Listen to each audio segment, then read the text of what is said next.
Dear student, Dolly Sharma from Dolly coaching method. मैं आपको motion in straight line का एक टॉपिक बता रही हूँ जिसका बेसिक जो मैंने अपने एफवी अकाउंट पर डाल रखा है, आप वहां पर भी देख सकते हो। तो देखो यहाँ पे जैसे क्वेश्चन है, क्वेश्चन ऑफ इंस्टेंटेनियस वेलोसिटी। ये वर्ड ध्यान रखिएगा, इंस्टेंटेनियस वेलोसिटी एंड एक्सेलरेशन। अगर कभी भी आपको बोलते हैं कि इंस्टेंटेनियस वेलोसिटी निकालो तो सिंपल सा आपको यहाँ डिफ्रेंशिएट करना होता है। इंस्टेंटेनियस वेलोसिटी निकालने के लिए हम लिखते हैं v is equal to dx upon dt। And same way में अगर मैं आपसे बोलूं इंस्टेंटेनियस एक्सीलरेशन निकालना है आपको, एक्सीलरेशन तो हमें निकालना होता है, जो v निकाल रखा है a is equal to dv upon dt, या फिर आप कह सकते हो कि d2x ओवर dt स्क्वायर। और एक और फॉर्मेट है, a एज इट इज रखेंगे, dv upon dt as it is रखेंगे, dx से मल्टीप्लाई dx से डिवाइड कर दीजिए, इसको dv अपॉन dx ऐसे ही रखिए, dx upon dt as it is आप इसे लिख सकते हो v dv अपॉन dx। तो देखिए एक्सेलरेशन फाइंड आउट करने का एक वे ये हो गया आपका, और एक वे ये हो गया कि आप डबल डिफरेंशिएट कर दो, और एक वे है अगर वेलोसिटी दी हुई हो। तो एक्सेलरेशन के लिए तो हमारे पास 3 तरीके, वेलोसिटी के लिए सिंपल एक है।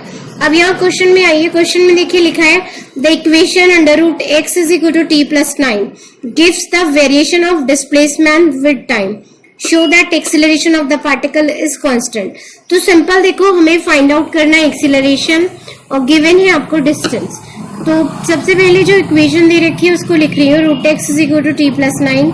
कैलकुलेशन को आसान करने के लिए हम स्क्वायरिंग कर रहे हैं, squaring both the side, both the side. जब आप स्क्वायर करोगे तो x is equal to t plus 9 whole square आएगा।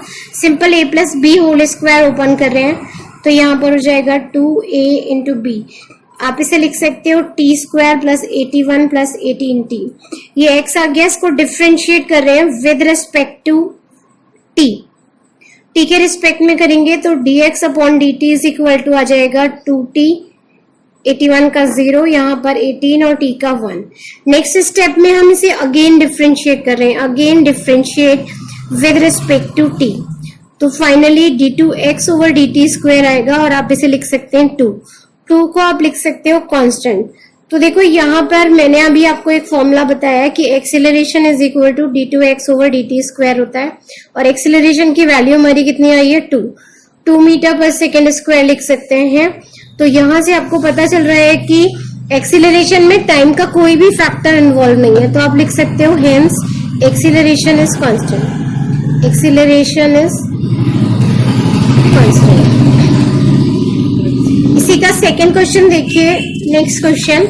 इस क्वेश्चन में आपको दिया है the position of an object moving along x axis is given by this, where a equal to 8.5 meter and b equal to 2.5 meter per second square, and t is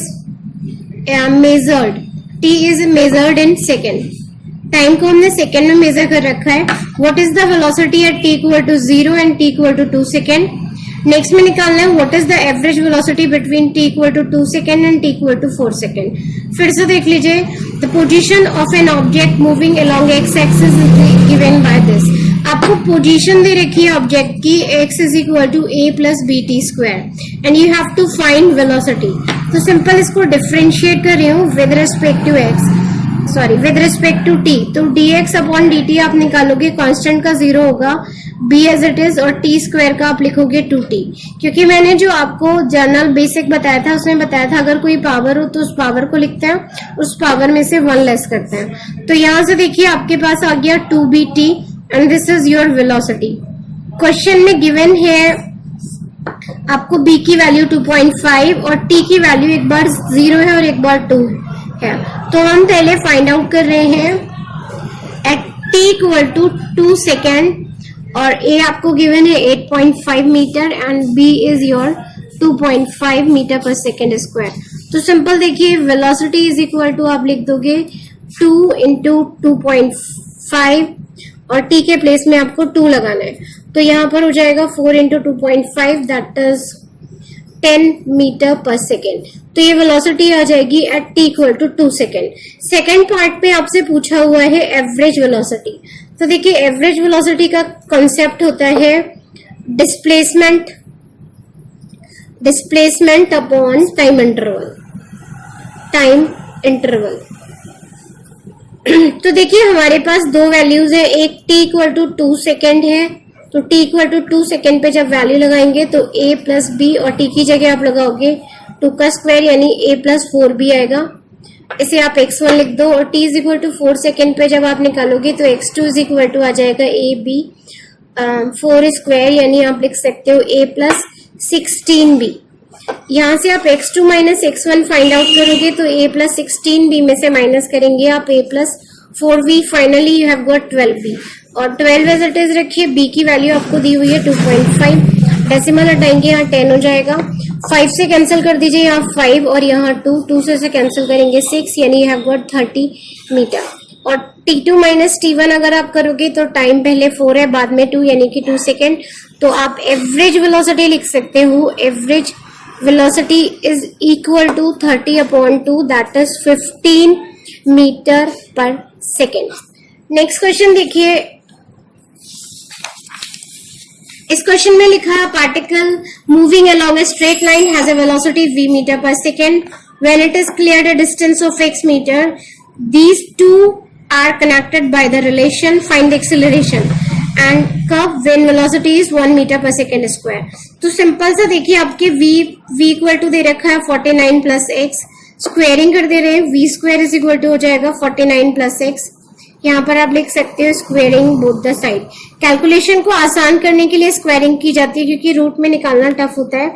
अब यहाँ देखिए velocity in terms of distance है, तो अभी मैंने आपको बताया था कि एक्सेलरेशन आप dv अपॉन dt से निकाल सकते हो, एक्सेलरेशन आप d2x ओवर dt स्क्वायर से निकाल सकते हो, और एक्सेलरेशन आप v dv अपॉन dx से निकाल सकते हो। तो हमें ये वाला फॉर्मेट फॉलो करना होगा क्योंकि वेलोसिटी ऑफ डिस्टेंस का रिलेशन दे रखा है।